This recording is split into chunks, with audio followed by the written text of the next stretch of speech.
What's up, everybody? I would like to welcome you to another episode of Between the Lines podcast. Welcome, subscribe, like the channel. Come on in, wet your feet off on the mat. You already know what time it is. You see it, free agent running back market, and we're here to break it down. Who's a elite talent that we could possibly look to bring in this market? Solid starters, receiving backs, even complimentary pieces. We're gonna break it all down here today. Your boy Dub Q is in the building, so pull on up. All right, so without further ado, in this free agent market that's going to be pulling up this year, you have four of the top Pro Bowl talent running backs that will be available, and it's going to cost a lot of that dinero. But with that being said, Saquon Barkley is going to be available. You could probably X him off the list because one, the Giants are going to look to re-sign him. You can't let a guy in a talent that good that's come back off of 2 injury-riddled years and dominated the way he did this year. You don't want to see that guy walk out of the way. So make no mistake about it. Josh Jacobs led the NFL with 1,653 yards. I'm sorry, I couldn't get that out. He led the NFL this year with all yardage, and he earned his Pro Bowl selection. And I'm telling you, man, Josh Jacobs has been a guy I've always been telling everybody about. A lot of people like to tell me he's a one-cut type of guy. He hits one cut, and then, he goes and gets to the next level. I always said that he's a polished 3-down back, and he will be that going forward. And this was his breakout campaign here in Las Vegas. I like to call him Oakland for some reason, but Las Vegas.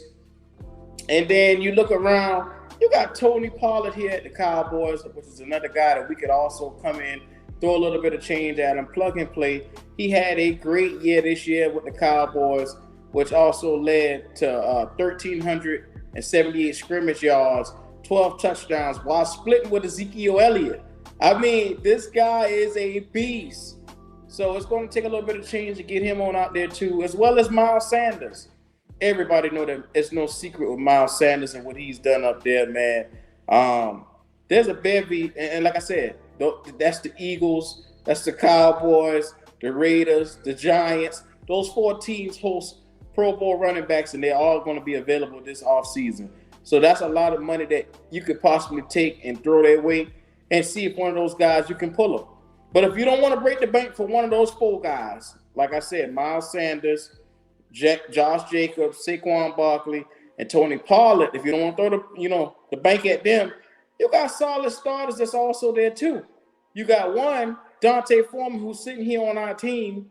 Damian Harris is another guy that you could look to plug and play. Raheem Mostert is a guy that will be available too, as well as David Montgomery. He's a hard-nosed runner that the Bears got over there, and that cat seems to always be putting up yards. Montgomery had 1,100 scrimmage yards, 6 touchdowns. I mean, he competing against his own quarterback when it comes to the rushing yards. Devin Singletary up there in Buffalo, as well as Jamal Williams. All these guys right here can give you close to 1,000 yards around, and they can all be plug-and-play starters on anybody's team right now. I mean, Jamal Williams, he's splitting starts with DeAndre Swift and still topped 1,000 yards rushing. I mean, he had 17 rushing touchdowns. That's not bad. I mean, so if he don't go back to Detroit, he could be an option. We almost had their coach, so why not take their player as well? Ben Johnson, look, if you lose this guy, you might want to leave there next year. I'm just saying, but we got our guy now with Frank Rich. But it is what it is. I think injuries in New England limited Damian Harris from him having a bigger campaign he had.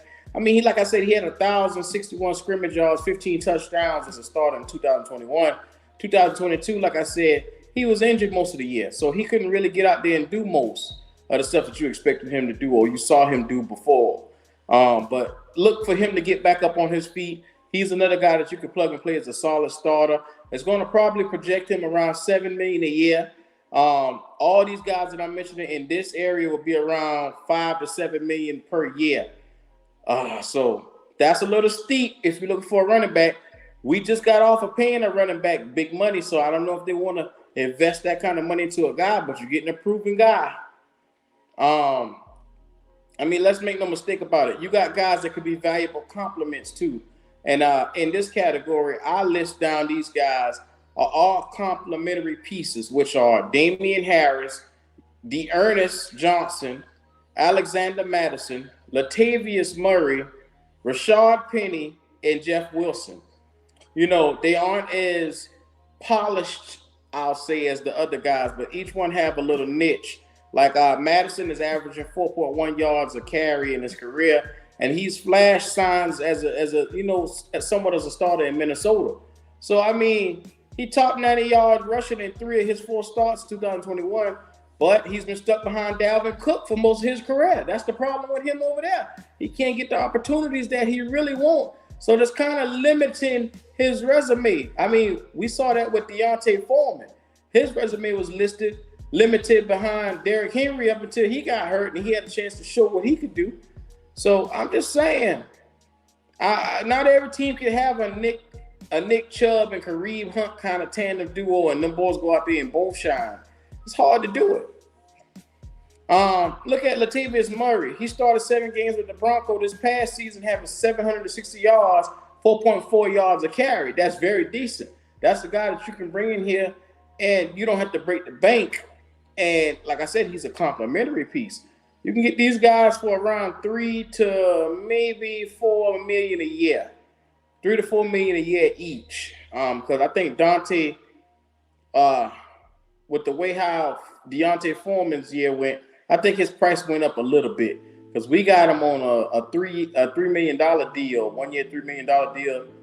But I think his price is going to go up to about maybe 4, at least 4 or 5. But that being said, we got the receiving back, the scat backs group, which Giovanni Bernard, he heads the scat backs. Rex Burkhead, Kareem Hunt is sitting right there as a free agent too. Jerick McKinnon and Samaje Perine. I mean, all of those guys are, you know, plug and play guys that you could put all over the field. I mean, Jerick McKinnon, he's a guy that racked up 315 scrimmage yards in the last 3 postseason games he had. I mean, he finished the regular season with 56 catches, 512 yards, and 9 receiving touchdowns. So he's a dual threat through the air as well. But the Chiefs very seldom use him because Patty Mahomes got all those guys over there to spread the ball around. Now, Rex Burkhead, he's been a good receiving back for the Cincinnati Bengals. I mean, Joe Burrow's out there giving him a lot of looks over there. He had 37 catches this season. So I'm just saying, you got to look at what's going on. Kareem Hunt led all these guys. He led the league with rushing yards in 2017. And I mean, it was hard for him to balance himself as a rusher as well as getting out there being a scat back that year. But he has since bounced back, and he's really had a great campaign. So I'm looking for these guys to go around projected $3 to $7 million because I think Kareem Hunt is probably one of the one is on the high side of the market out of all of those names I just listed. And I really think that, you know, we could get one of those guys, or we can get, like I said, here are the quality backups. You got Matt Breida. I mean, Matt Breida is over there with the Giants, and he backing up Saquon as it is. Myles Gaskins, Dontrell Hilliard, Mark Ingram. I mean, all these guys, they don't jump out at you as Pro Bowlers or anything. I mean, Mark Ingram is the only one that used to be a Pro Bowler once upon a time. But I mean, at this point, they all beyond that. These guys can only come in and do one thing specifically for you. But as long as you know what they do and you can work to their skill set, you can get the most out of it. Take lemons and make lemonade. I mean, it's been done every year. Look what the Bucs did with Leonard Fournette. Got him from the Jaguars and took him and made him a champion. So all I'm saying is when it comes to this running back market that we got right here, there are solid starters. There are Pro Bowl caliber guys. There are complementary pieces, scat backs. What do we need in Carolina to help our next quarterback get to the next level? I mean, your boy Dub Q is here for it. I got nothing but time to make these videos. I'm here with it. I even gave you the price listings of each section. So let's get to it if we're going to get to it, man. I know this is probably a position that they're probably going to look to target in the draft, but I thought about it. If we were to hit the free agency with it, how much would it cost us and who could we look at? And this is a list of guys that you could look at right here. So without further ado, like, comment, subscribe to the channel, show that love. Make sure you hit them cash apps as well and them super chats. You already know what time it is. It's your boy, Doug Q.